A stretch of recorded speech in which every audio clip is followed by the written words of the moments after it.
ಸರ್ವತ್ರ ಗೋವಿಂದನಾಮ ಸಂಕೀರ್ತನಂ ಗೋವಿಂದ ಗೋವಿಂದ. ദശകം 29 അമൃതാഹരണവും അസുര നിഗ്രഹവും.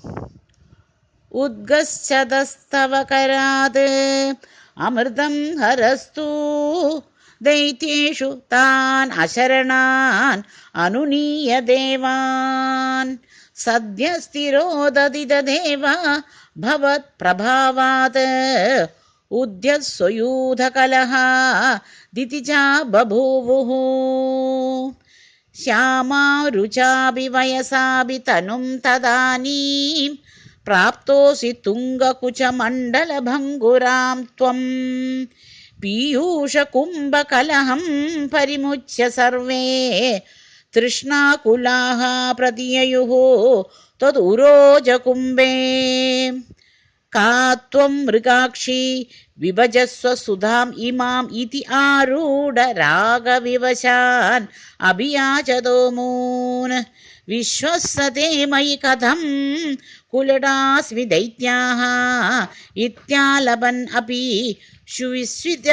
സുവിശ്വസിതാൻ അതാനി മോദാസുതാകലശമേഷു ദദസ്സു സാത്വം ദുശ്ചേഷ്ടിതം മമ സഹധ്വം ഇതി ബ്രുവാണ പംക്തിപ്രഭേദ വിനിവേശിത ദേവദൈത്യാ ലീലാവിലാസഗതിഭിഃ സമദാസുതാം താം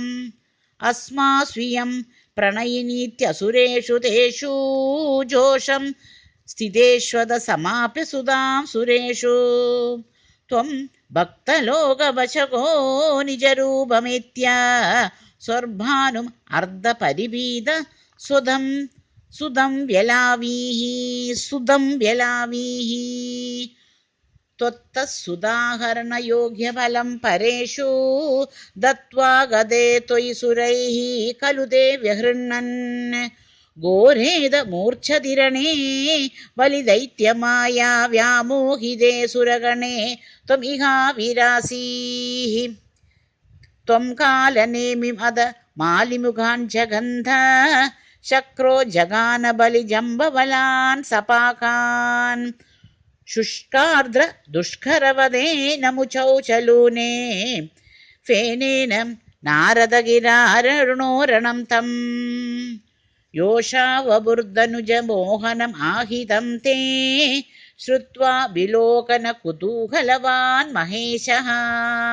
ഭൂതൈഃ സമം ഗിരിജയാ ച ഗതപദം തേ ശ്രുത്വാ ബ്രവീദ് അഭിമതം ത്വം അധോ തിരോധാ ആരാമസീമനിജ കന്ദുകഘാതലീലാലോലായമാനനയനാം കമനീം മനോജ്ഞാം താമേഷ വീക്ഷ്യ വികളത് വസനാം മനോഭൂ വേഗാത് അനങ്കരിപുരംഗ സമാലിലിംഗ ഭൂയോ വിദ്രുവവതീം ഉപധാവ്യ ദേവോ വീര്യപ്രമോക്ഷ വികസത് പരമാർത്ഥബോധഃ ത്വന്മാനിതസ്തവ മഹത്വം ഉവാച ദേവ്യൈ തത്താദൃശത്വമവമാതനികേതനാദ ഭൂതനാദ സദാനന്ദ സർവഭൂതദയാപരാ രക്ഷ രക്ഷ മഹാബാഹോ ശാസ്ത്രേ തുഭ്യം നമോ നമഃ. സ്വാമീ ശരണമയ്യപ്പ. സർവത്ര ഗോവിന്ദനാമ സങ്കീർത്തനം ഗോവിന്ദ ഗോവിന്ദ.